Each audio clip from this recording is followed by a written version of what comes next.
we are jumping to the trends where we want to make a house like a home. For someone saying, oh, it's an Airbnb, I expected a warmly house, but it feels like I'm in a hotel. We are jumping into more personalized experience to the guest.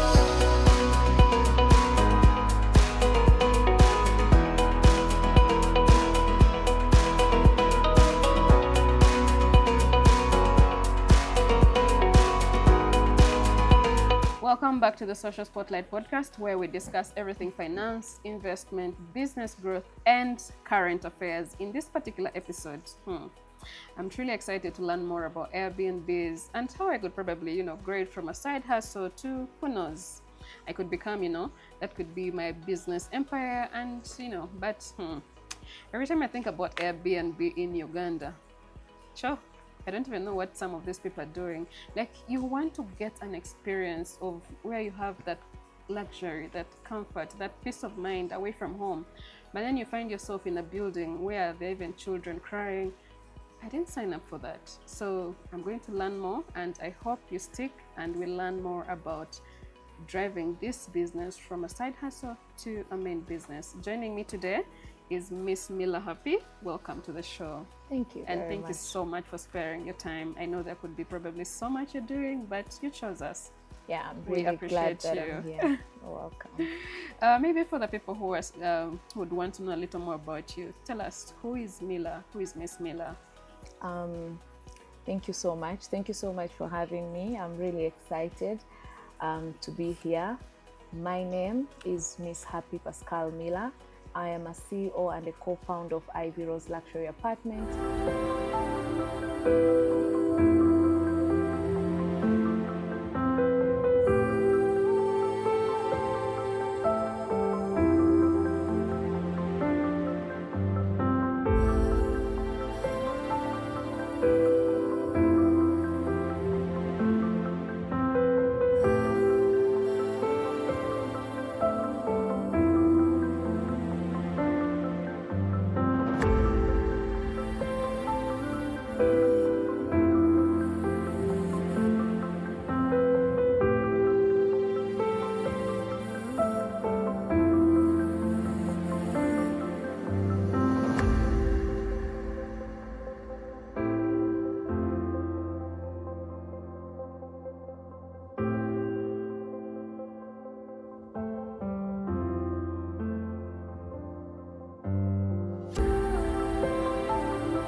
A professional Airbnb coach and an Airbnb superhost. You learn from strategies that are working. I'm a coach and a host myself. I think apart from that, I'm a co-founder of Mmila Technology, which is an IT company that we do ISO implementation and certification. And on the side of real estate, really, the biggest things that we do listing audit, we train people on one-on-one Airbnb training, and we have a website currently. So for more information, you can go through my website. It's called Coach Happy Mmila. And also you're learning from one of the best in the country and one of the best in Africa. This is by research. If you want, put it on your Google and check it out. Yeah. Well, I'll probably stick to the element of where you do the hosting of Airbnb. What was your inspiration? Why Airbnb? I started like a side hustle. I was employed in an 8 to 5 job, and a friend of mine, Rich, he had a friend that wanted an Airbnb manager. So I started by being an Airbnb manager because I thought it could be something that I could do and add into my income. That's how I started. And then from being a manager for 1 year, I was fired. I'm saying this for the second time. I was fired with my boss.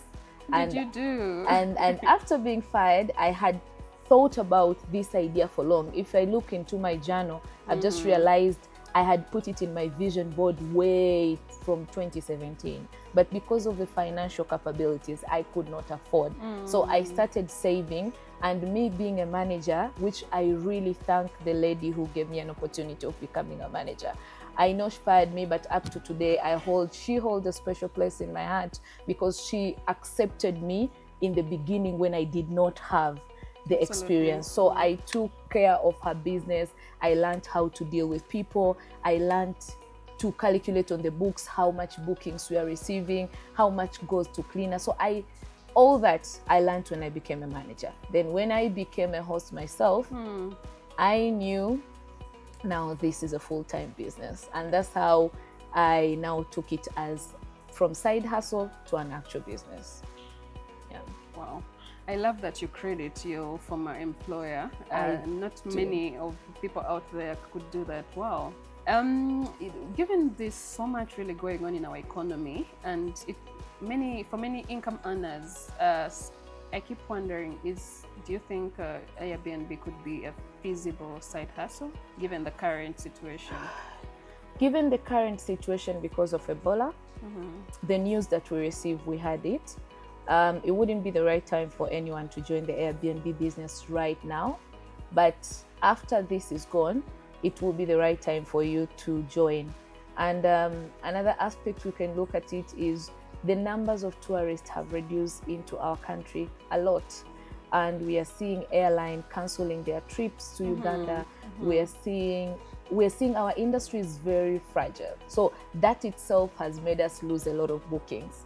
Actually, from myself, I've lost many bookings. I don't even know. Sometimes you wake up and someone has cancelled for 28 days and you feel like you want to cry. That's a lot. But it's what it takes. And I keep telling the people that I mentor, prepare for the time where we're going to be busy. This is a time you can renovate your house. This is a time you can do a professional shoot if your house is upgraded from how it was. Let's use this time. Let's look at it in a positive side.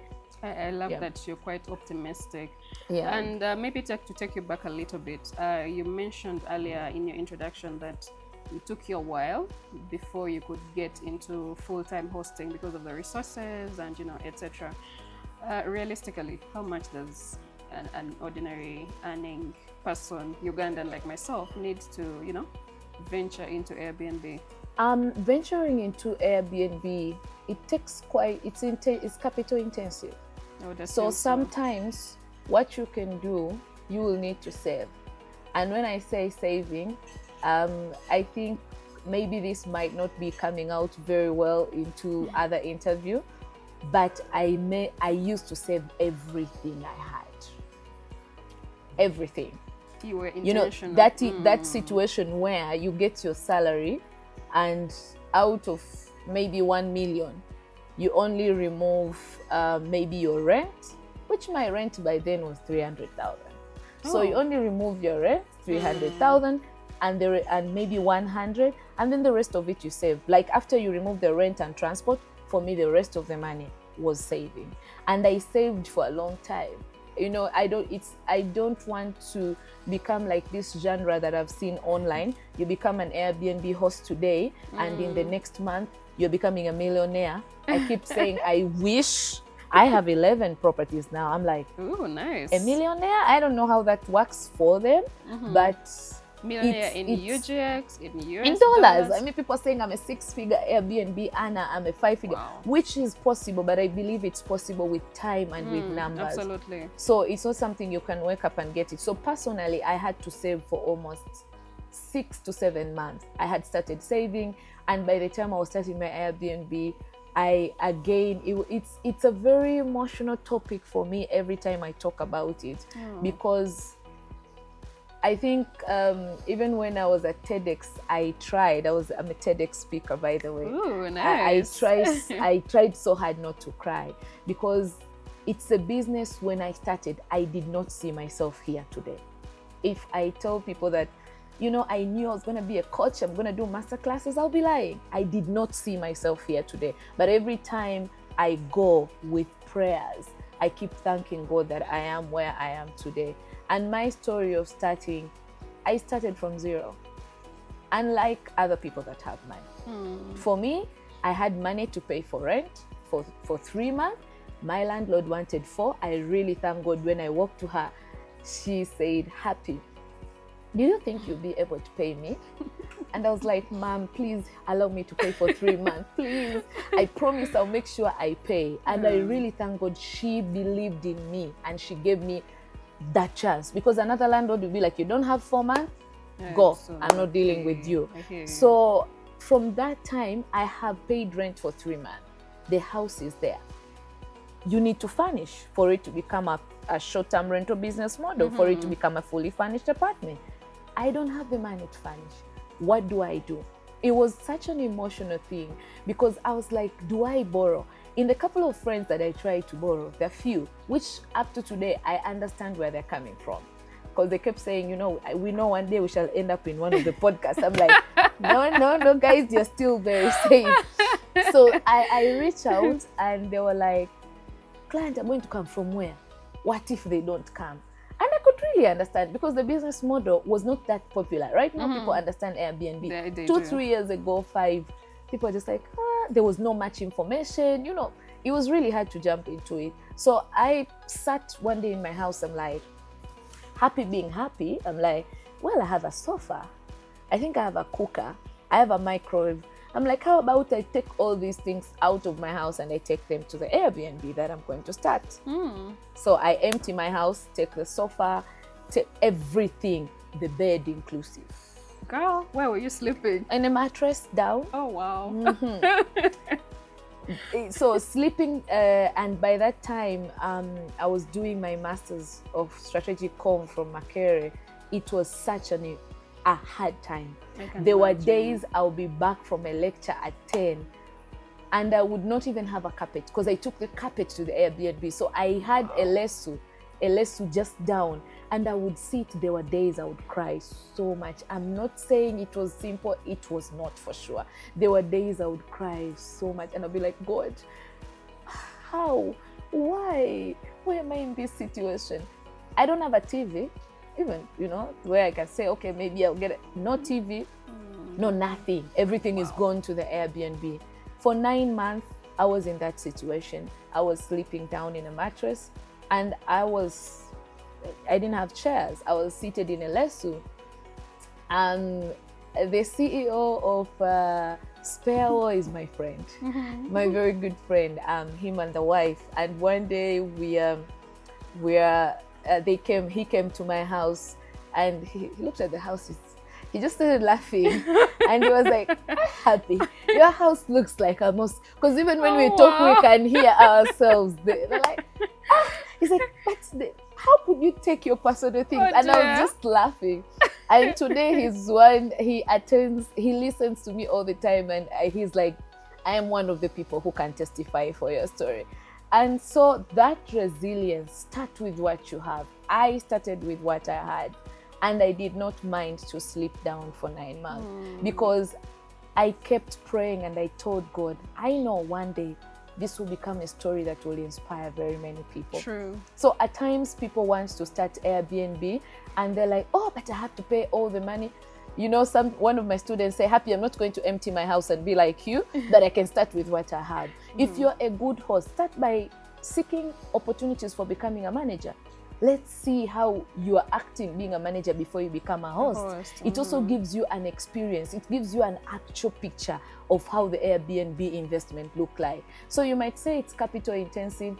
Find collaboration with your friends. Guys, who do you have around? During you're my friend, you have bring in 10 million, let me bring 10 million. Let's build a business together. So this goes hand in hand with the kind of friends you have and the people that are willing to support your vision. All my friends, they were there. When I was starting, they were like, we don't understand what you're doing, but we must agree that you know it better. So we are giving you a benefit of doubt. Yeah. Wow. When you were narrating your story, it got me thinking, well, you've since researched, you've mastered this art. How long averagely does it take one to break even, in this industry? 10 months. Wow. 10 months. At the highest should be a year. but 10 months you should see light, very good light towards your business. What happens if I don't see light in the 10 months? You've started in a wrong way. Or you've started by collecting information online without seeking deep knowledge from coaches. So you could start with your own mistakes. So you pay a school fees for a longer time. So for people like me out there, what kind of costs should we be looking out for, those key costs, you know, before you venture into this kind of business? What are your top maybe 3 things that you're looking to spend big on? You're looking at your rent. That's the biggest expenditure. So it depends with which area. There are some areas the rent can only be paid in dollars. There are some areas the rent is down. So you're looking at your rent. That's the biggest amount of your money going. And then furnishing. When it comes to electronics, that's your highest bill because you need in there's kitchen stuff, there's sitting room, dealing with that, and then furnitures, you know, buying furnitures. Those are your biggest expenditure because you have to make the house full functional, ready for a client to just come with their bags and go. So it takes a lot of money to furnish, but you can furnish affordably. Myself, working for 4 years, I've partnered with very trusted brands like CompuNet Technology, which gives all our students a discounted price that is favorable for them to start. So your biggest expenditure is on rent. That's the number one thing, because that one you will have to pay it before you even start thinking of furnitures. And normally landlords will give you 15 days of furnishing. So 15 days, those days when I was just starting, they were not enough because you're moving Kampala Road from one shop to another. You're talking to one carpenter to another carpenter. But now I think over time, I have been able to source. So that's why part of the package, when I mentor you, I give you access to all our service provider, which shorten the time for you to furnish your property. Because remember, after 15 days, the landlord is counting their money. Absolutely. The how you made the money you didn't, that's not their part to worry. That's on you. Do you have to inform them that it's going to be an A and B? Well, they're not going to accept. Oh. That after 15 days, can you add me more days? No. There's no grace for that. I don't know. If you're lucky, one can accept. But most of them, no, that's your problem. Wow. Yeah. I know, just like any other business, of course, for first timers, there are usually those financial mistakes that you make. Did you make any yourself, or have any of your students made any financial mistakes and you look at like, maybe we could have avoided, or maybe not? Carpenters. Yeah. When I was starting, they will tell you 7 days, they appear after 20 days. Oh, my friend. Oh, my, that was crazy. And then another financial mistake, overly furnishing. I am not saying your house should look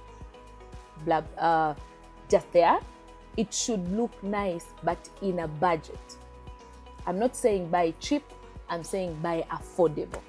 Because one of my students furnished her apartment for almost 80 million apart from rent. And she did this and she came for the class after. She first did the Airbnb and furnished, then come for the class after. So she paid her school fee. Had it been she had come to me, I think I would guide her correctly with my experience on that. And so she began to be frustrated because remember, if you furnish your apartment by 80 million and then you have paid rent, of course you'll be frustrated if you don't see money coming in. And also your daily charge is going to be higher. So you're competing at a less advantage. You're competing with super hosts who have titles, who have reviews. You are new. You don't have reviews. You're not a super host. So you're competing with someone like Happy, and you're charging your one bedroom $100 and I'm charging mine $50. Yes, you can charge at $100. People can come, but what is your occupancy rate? If out of 30 days you are charging $100 for one bedroom and you have 5 people accessing it, yet I charge $50 and I'm occupied for 25 days, well, I think that makes a lot of business sense compared to you. So we had to work backward. What can we do? At least can we first get reviews and then build our experience in the market, then we can price the house like that. So sometimes overly expectation of furnishing. Don't overly go extra. And also the thing with that, you become so attachment to the things you add in the house. Absolutely. Someone is like, Happy, I saw a guest sitting on my chair of 6 million and Like, the kid was jumping on it. And I'm like, I realized that attachment issue came with money. I don't know if that makes sense. Dear. The attachment issue does, came absolutely. with money. It's because my coach is 5 million, and I'm like, please don't enter the house for your hosts. Leave them to be there, because they will do many things that you'll begin. Because this person was like, my chair is this amount, the kid is jumping. I'm like, yeah, but you offered it on Airbnb. You see, the kid can break my table. That table was 1.5. I'm like, oh my goodness. So I know for a fact, for you to avoid that, just avoid entering. That's and so furnish your house. I'm not saying our furniture are not painful if clients do that, but it's normally very attached to clients who have to hosts who have spent millions of money to do that. So they end up having so attachment to their furniture. Oh dear. So I mean, be careful when you're furnishing. Furnish economically, and they're very good carpenter that can give you very good quality sofa set on a budget. So do that. And if you want to go for a very, very luxurious apartment, which we do have them, this type of Airbnb in Uganda and in other countries, then build the foundation first. Have first a unit that you're now saying, I have returning clients, I have people who can come back. Begin with that. When you begin with that, and you know, out of 1 month, I'm occupied for 25 days, maybe 30% are from Airbnb, maybe 45% are returning clients. So when you make that luxurious client that you want people to pay you any amount of money of your choice, you have a basis. You know how to run the business, you know what it takes. But don't start with fast luxury, excessive luxury before you could really investigate and even do market research. Because don't make decision based on social media. This is one thing people do on Airbnb. Another mistake, they are hyped. You know, avoid social media hype to join any business, not just Airbnb. You are hyped, you know you're going to make this amount of money, but these people are not showing you the money. Right? Like, break it down for me, please. Yeah, because it's one thing for you to say you're a millionaire in dollars and you don't show us, and it's one thing for you to just, you know, be there and you give people information that is going to frustrate them. So one key thing I would say is invest in knowledge. Invest in doing research you yourself. You know, I believe when you want to put something more than 5 million, investigate that business. Read, look for online information, impact yourself with knowledge before you make any decision, because this is a lot of money. It is. So you can't just wake up and just make such decisions. So be careful with decision, and also be careful on how you furnish, and be careful in considering all the costs so that you can know how you can run your business. To switch it a little to the guest experience, what are your guests looking for before, you know, they book your place to stay? That's my favorite topic. Guest experience. I think I've started to check myself online, and I'm being profiled that I speak a lot about guest experience because it's the engine of the Airbnb business. We have reviews. Reviews are the engine, and reviews are derived from experience. Guest experience, basically, I always say this is how a client feels after they leave your property. How do I feel? Do I feel like I want to go back? Do I feel like I will never go back? That chick was rude. I sent her a message 1 hour ago, she replies after 2 hours. How do you feel after you stay at Ivy Rose? How does a client feel after they leave your property? Do they feel like they want to come back, or do they feel frustrated? Do they feel taken care of? And that is what I call client experience. And when you come to Ivy Rose, we offer exceptional customer care experience. Nice. That is our niche. I don't just pitch about it or preach about it. I also do the same to my client. So I'll give you an example. For example, we had a client, she's called Sarah. I've asked her for permission to share her names before, because again, privacy of our client is paramount. It's very, very important to us. So Sarah was coming the husband was coming for an engagement. and they were like, hey, Happy, we're coming to Uganda. I'm coming to Uganda to engage my girlfriend, and I'm looking forward to stay at your property. What is the experience? First, we reply faster. That is number one, experience. I know I'm reliable when a guest sends a message, and he knows my host is reliable. Then I told him, what's your favorite cake? Like, what's your flavor? Do you like chocolate? What do you like? Oh, so thoughtful. And then he was like, oh, I think I can go with any cake. So what we did, we prepared a bouquet of flowers, and then we got a card, and we did a handwritten message to wish them happy engagement. And then after that, we put a slice of cake to congratulate them again, to say happy engagement. Wow. And then we have a board onto our apartment. So we write, welcome to Ivy Rose Luxury Apartment, maybe Happy and John. So you have all the two names. So this client comes in, and that's what they see. One, they see their name on the board. Two, they see a bouquet of flower, they see card. They're like, oh my God. This client stayed with us for 28 days. Melting everybody's heart. Wow. This client stayed with us for 28 dadays. And one thing the wife told me is that my husband has said, every time we come back to Uganda, we're staying at your property. And she texts me, you know, there's some people who are clients who are very appreciative. And she texts me, she's like, and every morning, most of the time, he keeps saying, that's the best Airbnb host I've stayed with. Nice. He keeps saying, I would always go back to that lady. And this goes back to hand in hand with experience. The more you offer experience, the more your client will remember you, the more you stick in their brain, because they will always know, I am going for Happy. I remember Happy. Out of maybe 50 Airbnbs, maybe that was the only house I received flowers. So I will forever go back there, because you've touched people's emotion. If you can touch people's emotion, they will remember you. They'll keep you in their mind. And automatically, without them knowing, they'll become your brand ambassador. You know, I had a lady that said, I think I've shared that on my social media before, that she said, hi, Miss Happy, my in-law stayed at your apartment. Then she said, it was the sister-in-law. Then she said, my brother-in-law. Then she said, and many other friends that have stayed at your apartment, they are saying that you are exceptional customer care experience.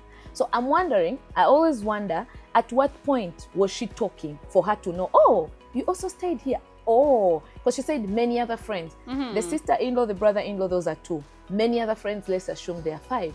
But what brought all of them to say, oh, you stayed at Miss Happy, I also stayed at Miss Happy? It's the experience everyone had. They were like, oh, so we know what you're saying. Because for her, she was saying, I had such a wonderful experience. You were quick to respond. You are very attentive. When we need help, you are there. And that is what people remember. And eventually they become your brand ambassador. Sometimes we receive a lot of bookings and people don't even tell us who has recommended them. It's because we have stayed in their mind. And we think of new ways to offer experience every day in our apartment. And one of the things that we have done recently that also is giving us a lot of review, Ivy Rose, we partnered with Ivory Restaurant in Kololo. So if you stay for more than 5 days in Ivy Rose, we give you breakfast at Ivory for 2. You know where the Ivory is located? Breakfast with a view on us. Guys, how would you feel? So people will always come back to us because of the small details. So, and these details comes with time. We spend, as a vision bearer of Ivy Rose, I spend a lot of time reading, researching, my mentor keeps saying, I need you to go out of the country once a year. He keeps saying, I need you. It's like, you're a vision bearer. You need to go out and see what other people are doing so that we can improve our business together. And that has really helped me. I traveled to Cape Town for 10 days and we stayed in different apartments almost throughout our stay. The highest number of days we stayed in an apartment, I think was, I don't remember, but I think we kept moving. And I really thank my friends, because for me, it was a business trip and partly relaxing. But before they entered in a room, they'll be like, Happy, our bags are out. Okay, you first enter, observe everything, and then tell us to come in. You know? So, wow. And I learned a lot. You see, South Africans' Airbnb industry is way far from us. Really? And there were many things I learned and I brought back home. and I've been teaching the people and mentoring the people. So exceptional customer experience is a topic that you cannot ignore if you're an Airbnb host. And if you want to learn more, you can come for my lessons. So Wow, I don't think there are very many people out there who are going extra miles for their clients. We are proud of you. Thank you, Bea. Keep doing what you're doing. you. Interesting. Maybe also to borrow from your experience or people around you, at what point does, this shift from a side hustle to something you take on as a full-time job? Should I call it a job, really? Yes. Once you reach 3 properties, it's either a time for you to get a manager, because now this is a business. Absolutely. You either get a manager or you become like me and you manage it yourself. But even me, I have a manager, because eventually this becomes a lot. Because imagine we're dealing with 13 houses. This is like 11 houses. These are like 15 rooms. You're running a mean hotel. So That's you a lot. have to have systems. You need to build your system so that your business does not collapse. Well, I've told people before, Airbnb, people call it passive income, but it's not. There's a lot of work that you need to do.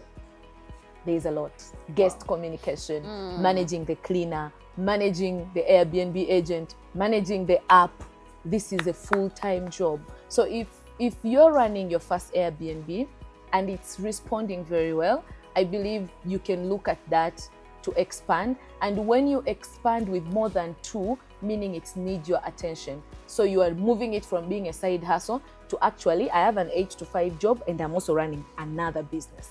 It's a business like any other business. And you need trust, you need credibility, and that comes with time. Sometimes most people in the first year, they can see that, and some others has taken them 2 years to see that. And when you feel like now it's becoming a business, then handle it like a business. Do not let your friends come to your apartment and you're like, no, manager, leave them, they'll pay another time. No. I have some of my friends who are not happy with me because I'll tell them, deal with my manager. I think he can handle you. He'll handle. No, Happy, I want to first get in, I'll pay after. And I'm like, if the manager has said no, then that's no. I love that. So other people will be like, but I'm dealing with you, I'm giving you business. Darling, my love, you're my friend. Thank you so much for supporting me. But I have system and procedures in my business. And I believe it is only fairly for you as my friend mostly to respect that. Because it's a business. So don't force us to do things outside of our system just because you're my friend. Yeah. That does not work well with me. And actually, it makes me feel most of the time disrespectful. You don't respect my business. True. Because will you ever go to Serena and you call one of the co-founders of Serena and be like, I am here, I want to enter without paying? Of course not. Of course not. Then why do you want to do it in my business? Why do you want to do it in my business? So the same way you'd respect a hotel when you walk in, paying before, it's the same way I expect you to pay me before. It's painful in the beginning, your friends will not be happy. Some of them will be like, oyo mukazi muleke. And I'm like, it is well. If you go, don't think we're going to collapse. We shall not. Because apart from that, we're women of God. We pray for our businesses. Amen so as that. you walk away and you're like, there will be fail. Oh, Jehovah is saying your cup will overflow, I think in Psalms 23. So we don't mind about that. And they always come back. They're your friends. I'm like, Nanange, she's tough. Just go back. See the beauty about that. Wow, I love that, because I feel like many a times we create systems in our businesses but bend a little for friends and family. I burnt my finger, I can't do that anymore. Yeah, I love your support, but if it can't follow my system, please keep your support. Yeah.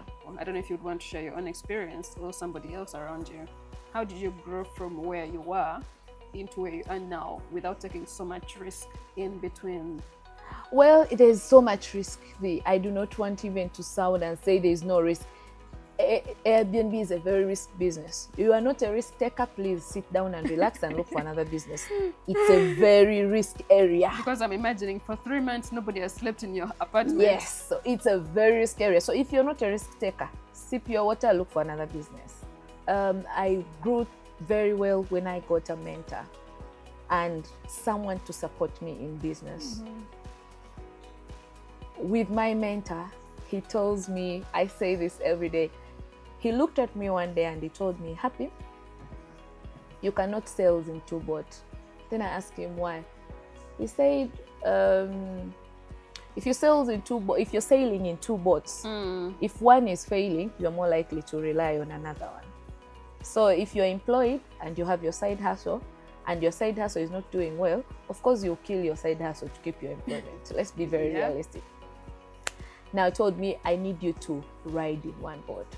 And when I told my friends, maybe I'm not going to work anymore, I'm not going to look for employment, and I'm going to leave my job, most of them were like, you're crazy. He's the only one that I walk to him and he's like, this is the best decision you've ever made to your life.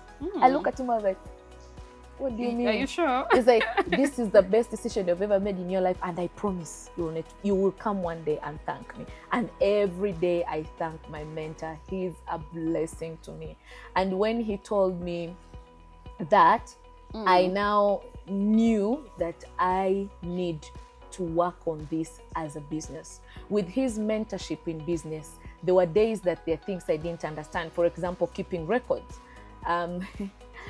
My friend Laura, I think I was growing to a fourth house, and Laura looked, I was like, oh Laura, I'm going to start a new house. And she looks at me and she's like, can you show me your books? Are you growing because you're growing, or you're growing because the books are showing you're making profit from other apartments? I actually had to take a step back and I looked at her. That day, I don't know how I'll say it, she gave me proper lectures about finance. And I sit back, I was so hurt because I came to her when I was very excited and she telling me, what basis are you looking to grow? Are you just growing, or you're just, I'm still in line of telling you how I moved from one property to another, because all these people contributed to that journey. Yeah. So she's like, give me your books. I had to go back and begin writing and documenting everything. Wow. So the next time she's like, show me your books. I'm like, Laura, they are here. There is progress. There is profit. So you see, because of this profit, I've been able to save. Now I'm moving to another property. So she's like, okay, now yes, you can move to another property.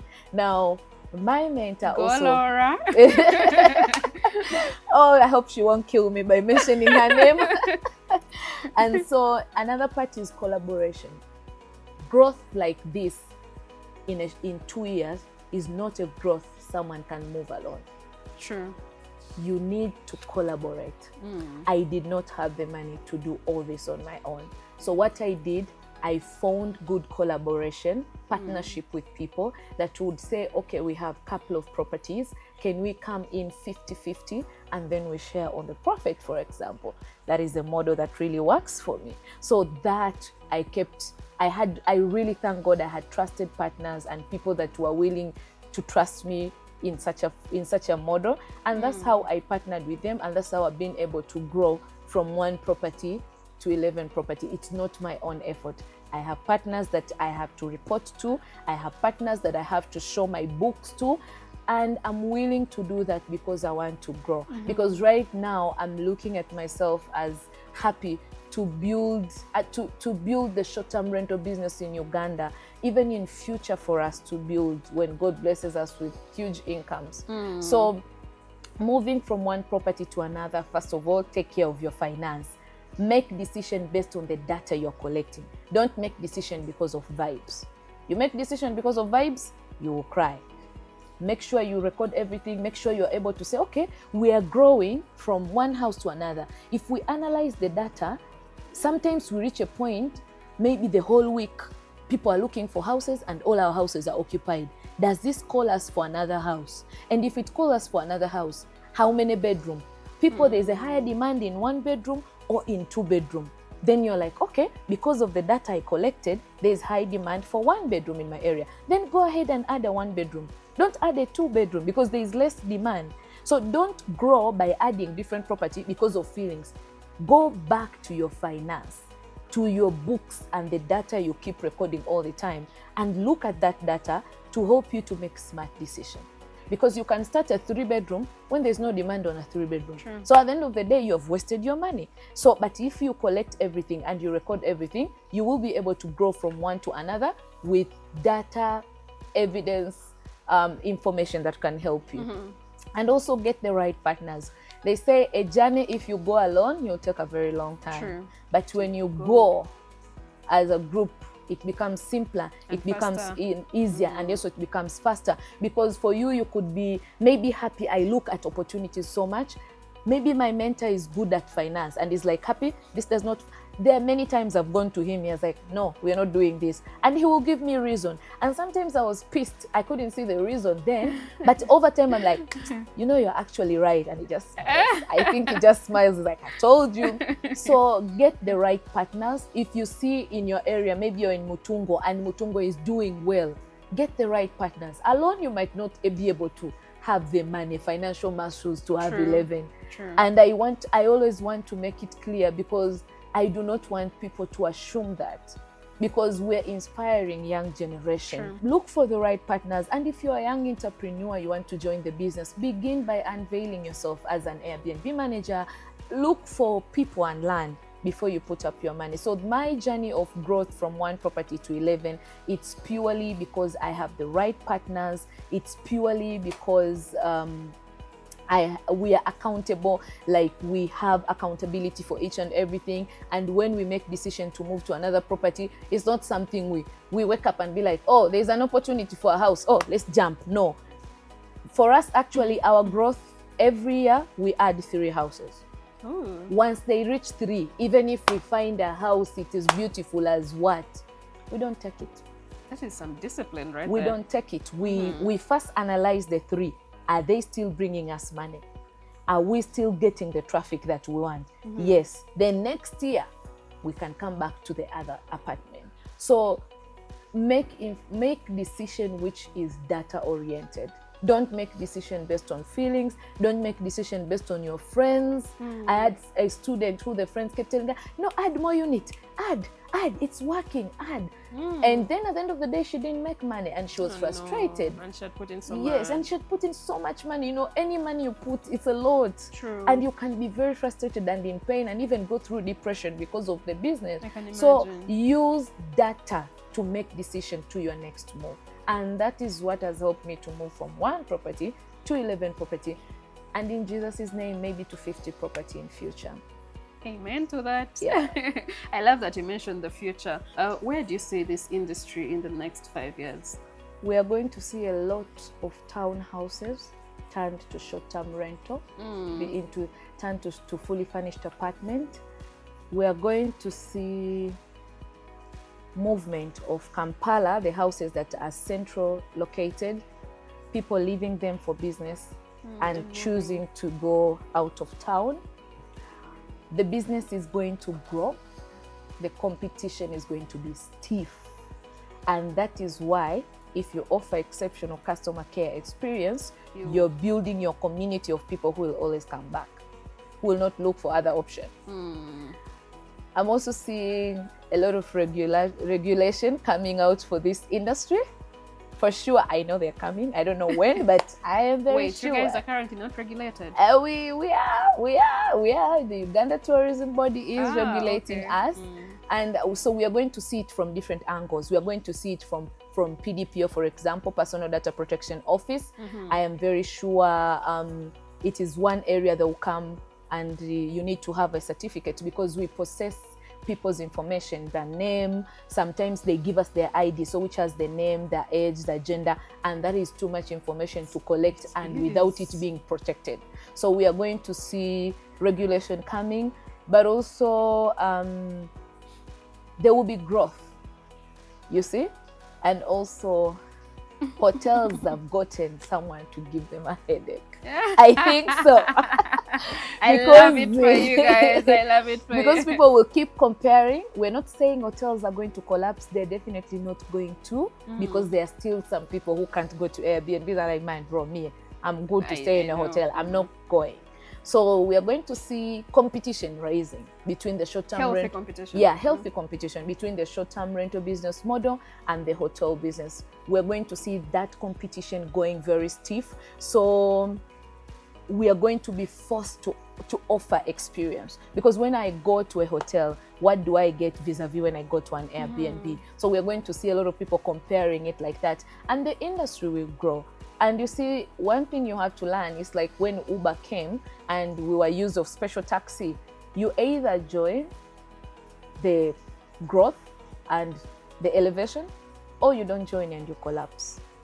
That's why you see some hotels have decided to even have hotel apartment rooms. Like there are rooms in a hotel, but they look more or less like an apartment because they're trying to adjust to the new trend. Because you either join or you don't join, and sometimes it can reach to your collapse. So this industry is going to grow. We're going to see a lot of people joining this industry, and I'm excited. I cannot wait to see, for example, when I'm a big football fan. So we are expecting AFCON. I know a lot of people are going to benefit from that, but I cannot wait when maybe one day we hold a World Cup in East Africa. I know most people who support football think like a dream, but well, so I see there are many things which are going to come in East Africa: conferences, sport events, corporate events, and accommodation will become affordable, and we shall also see a lot of people traveling, because sometimes people can't travel because the accommodation is very expensive. So because the price is going to be a little bit affordable, we'll see also a lot of people moving from their country and travel to visit different countries in East Africa. So this industry will grow, and as we are going to grow, the competition is going to become stiff. So pull up your socks and get yourself ready for that time. Just to take a little back, you mentioned something about trends and whatnot. What kind of trends should aspiring hosts be looking out for? For maybe in communications, there's this trend where the new Alan Kasuja has said, the press releases being like, one line, and then there's that season where all companies were hopping onto the trend. Yeah, I assume there's something in your industry as well that maybe currently people are now going more for apartment style instead of the bungalows, or I don't know, is that a thing even? When I think of trends, what will be the trends that a lot of hosts will join? I think right now we're jumping into smart locks. We're moving away from a door key situation, and we want to have either you have a door lock, a lock box at the door where we can put the code and get the keys and enter in the house ourselves, or we can punch in the codes and enter. That is one of the trends that people are jumping. But also we are jumping to the trends where we want to make a house like a home. Because if you make it like an hotel, where I've seen a review before, someone saying, oh, it's an Airbnb, I expected a warmly house, but it feels like I'm in a hotel.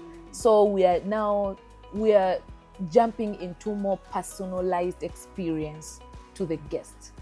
And if you're not jumping in that aspect of personalized experience to the guest, I can assure you, you will collapse. That I can tell you. For a fact, with data driven that has been done before, there are studies, there are articles that have talked about it. For experience, it's a trend that every host should join. Because if you don't join, with time, you will see the ones who are offering experience excelling. So I think those are the few trends that I would comfortably say I see people jumping into them. Okay. Yeah. Are there any myths that people have about Airbnbs? Yeah, when I joined Airbnb in 1 month, I would buy a car. Oh, wow. It's not true. It is not true. I am here to tell you it's not true. Oh, when I joined Airbnb business, I'll be making money while I'm sleeping. Girl, boy, no. You'll have to do the work to make the money. You're not going to just sleep when your guests are entering, and you don't have to do anything. You're chilling in vacation in Dubai and you're like, my guests will figure this out. No, it's business like any other business. You put up system, you will work, you will review, you will keep paying.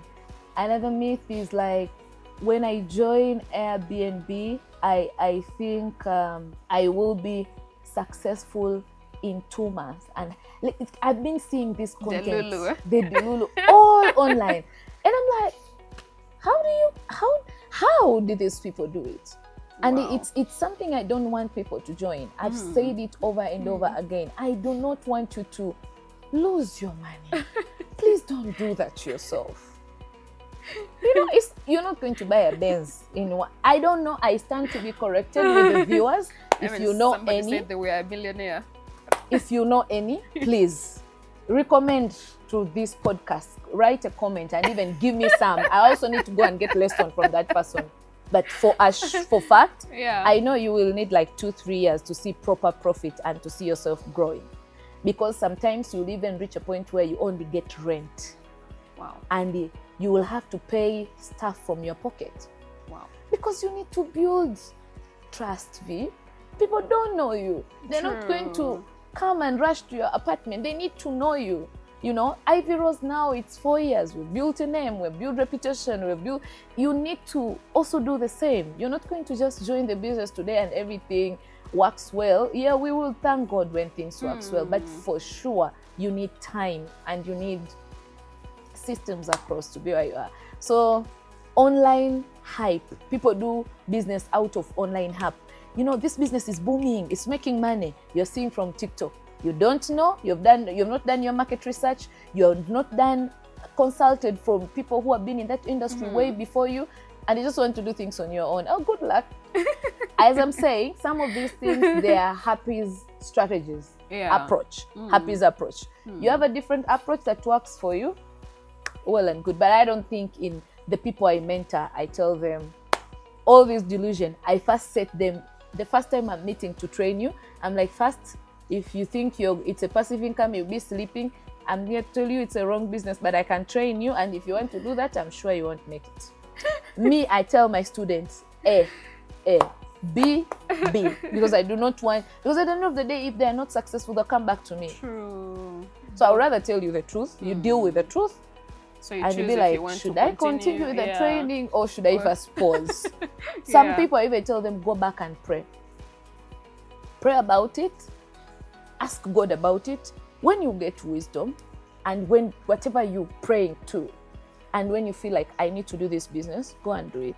And I've had people who don't come back and I'm like, Lord, I thank you because I do not want to have that crisis again. Yeah.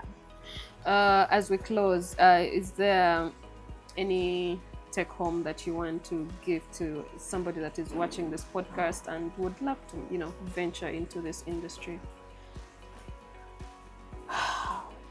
Take this advice the way you want, but you have to pray. Once you pray, do research. I don't know how to say this. I wish I could know how to say it in 20 other languages. I would say it. You cannot join the Airbnb business without research. And the moment you do it without research, you're born to making mistakes. There are a variety of Airbnb coaches in Uganda. I am one of them. Look for those people, let them guide you. Or look for us, let us guide you.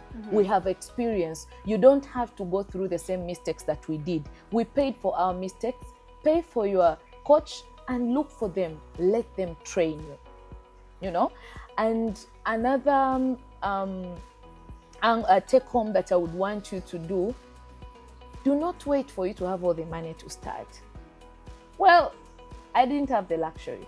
If you don't have anything to start, can you look for ways how you can start? I mentioned like becoming a manager. True. Can you become a manager?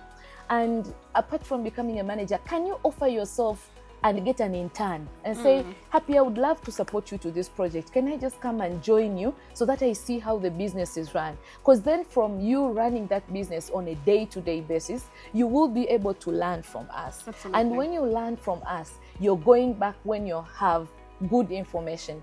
Don't join the business. Don't pay for mistakes that we have already paid for, honestly. Look for coaches. I always say, my website has these prices in dollars. And people always say, but Happy, we're in Uganda. What are you charging in dollars? Yeah, we're in Uganda. I'm here. I love this country. And I'm part of it. And please, I charge in dollars. Those are my system. But if you do not want to pay for your mistakes, you'd rather pay $200 and learn, rather than you making a mistake that will cost you 10 million. Because 200 is like 700,000. True. You're saving yourself a lot, way much money that you'll lose in future because of experience. So seek for knowledge. You know, we have to learn to move from the economy where we're like, Shia, I'm not going to pay this. Why? Ate why? I can get this information on internet. Yes, you can, but it's not personalized. True. Seek for knowledge. Don't pay for the mistake. Pay people who have already experienced and let them teach you and guide you so that you don't make such mistakes. And I think for me, another something as a take home, it's a very risky industry. Come in when you have that at the back of your mind. Yeah. I think one thing that we cannot live without saying is, earlier you mentioned about super hosting, and what does that mean? And I mean, how does one become a super host? A super host is the most recognized title in Airbnb, and it's title that is given to hosts who have qualified in 4 areas. Number 1, your cancellation rate should be below 1%. Number 2, your numbers of stays should be 10 and above. You should have been able to accommodate guests who can stay at your property for 10 days and above. Number 3, your response time should be 90% and above. How you respond? If someone sent you a message and you respond after 1 hour, let me tell you, this is not gossip. Airbnb algorithm is able to tell that, you know, you responded after 1 hour. So they will even tell when a client is booking, you see, your host respond within an hour. Your host respond within this time. So that is another aspect. And another aspect, you must be rated between 4.8 and above. Wow. When you qualify and you tick those boxes, you become a super host. And in that super host status, once you get it, it does not mean you have gotten it forever. It is being reviewed after 3 months. Wait, what? And if you don't qualify, they take the super host status away. So if you qualify, you keep it. And I thank God by His grace, we have kept our superhost status for 2 years consecutively. Wow. Non-stop. Well done. Kudos to you thank and your you. team. So, and I couldn't achieve that. I thank you for mentioning the word team. All this, I know Happy is the one who is seen for Ivy Rose, but behind me, there is my manager. I'm really grateful I have this manager, Mr. Geoffrey Mwanguzi. There is a whole team of client relationship that are helping us, and we have a whole team of managers, and all these we work together to make sure Ivy Rose is where it is. It is not a Happy's effort, it's an effort of my whole team. And every time I'm in a podcast, I always say, love your team and keep building capacity, because you cannot achieve anything without them. If today they say we're not going to clean, your client will not have a clean place. So what we love is, my team and I have been able to work together for a long time and have been able to build capacity. Of course, some of them you're going to employ, they don't know, but you as a vision bearer, what can you do? Mentor them, build capacity. And eventually when you mentor them and build capacity, they'll be to the level that you want. My manager, so many times people want to steal him. I hope some of them will watch this podcast. They're like, Geoffrey, we're going to add more salary. And guess what? The relationship me and my manager has. I think sometimes it's not all about the money. Yeah, he'll come and be like, so Happy, this person wants to take me and is giving me this salary. What do you think? I don't refuse him to go. But I tell him, I show him pros and cons. And I told him, go and think about it and let me know. Then he's like, no, I'm remaining. So build the people. Please don't just think of poaching people. We've taken a long time to build these people and work together. The try and errors, we've been together. So build capacity to your team. When you employ a cleaner and you're like, but you don't clean the way I want. Have you taught her how you want your house to be cleaned? But you did not clean under the table. Have you put an SOP, a standard operating procedure, that every time a guest goes out, you have to clean under the chair? Have you done that? You have not done that, but you expect that. And some of these people have not gone to a cleaning professional. Book an appointment and train your people with us. So don't overly assume. When a client comes in and you're like, Naya Bundi, you've put the bed sheet you have not ironed. Have you put it's common sense. What is common sense to you might not be a common sense to me.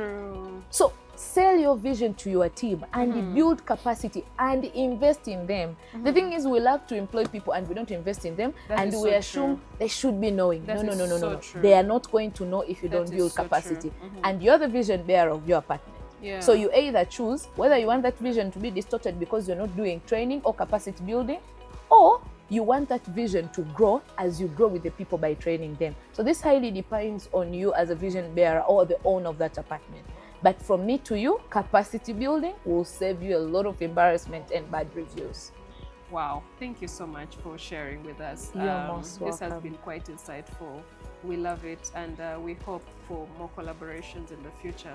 Yeah. Thank you so much for making time. You are most welcome, and thank you so much for having me. I hope this wealth of knowledge inspires you to read more, inspires you to venture into this business. But also, like she mentions, it's a risky business, yeah? So tread carefully and seek guidance, seek collaborations, because with collaborations, you can achieve so much more. If you enjoy our content, you know what to do. Subscribe.